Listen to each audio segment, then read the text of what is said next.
বাহরাইনে ক্ষেপণাস্ত্রের ধ্বংসাবশেষ পড়ে নিহত বাংলাদেশি কর্মী এস এম তারেকের মরদেহ দেশে পৌঁছেছে।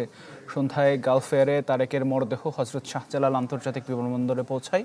এ সময় পররাষ্ট্র প্রতিমন্ত্রী শামা ওবায়েদ জানান, যাদের বাড়তি 1 মাস ভিসার মেয়াদ শেষ হয়েছে সেসব দেশের সঙ্গে যোগাযোগ করছে পররাষ্ট্র মন্ত্রণালয়। নতুন বাংলাদেশ গড়তে এলো জুলফিকার স্টিল। জুলফিকার স্টিল, ইস্পাত দৃঢ় অঙ্গীকার। দীর্ঘ ২৭ বছরের প্রবাস জীবন শেষে নিথর দেহে দেশে ফিরলেন এস এম তারেক আলী। মধ্যপ্রাচ্য সংঘাতের সবশেষ শিকার এই বাহরাইন প্রবাসীর প্রাণ।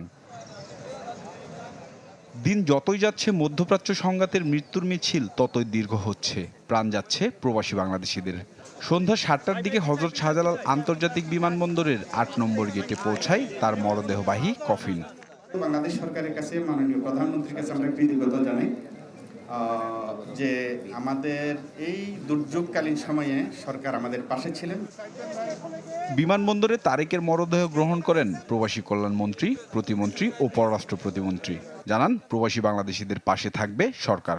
তাদেরকে আমাদের পক্ষ থেকে জাস্ট প্রিলিমিনারি তাদের এই দাফন কাফন করার জন্য আমরা লাশ পরিবহন এবং দাফন করার জন্য ৩৫,০০০ টাকা আর আমাদের বিশেষ অনুদান এই মাত্র ৫০,০০০ টাকা দেওয়া হয়েছে। প্রবাসী কল্যাণ ও বৈদেশিক কর্মসংস্থান মন্ত্রণালয়ের ওয়েজ আর্নার্স বোর্ড, যেটা সবসময় এই খরচগুলো করে থাকে, তাদের পক্ষ থেকে এই পরিবারগুলোকে সহযোগিতা করার জন্য চেষ্টা করা হচ্ছে।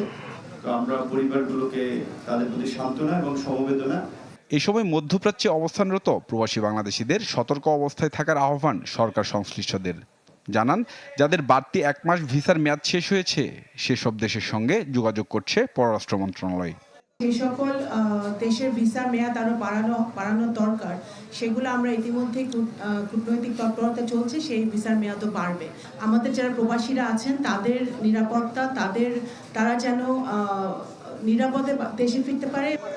পররাষ্ট্র মন্ত্রণালয় বলছে, মধ্যপ্রাচ্যে চলমান সংঘাতে এখন পর্যন্ত 6 বাংলাদেশি নিহত হয়েছেন। তাদের মধ্যে 3 জনের মরদেহ দেশে পৌঁছেছে। সম্রাট হোসেন, চ্যানেল 24, ঢাকা।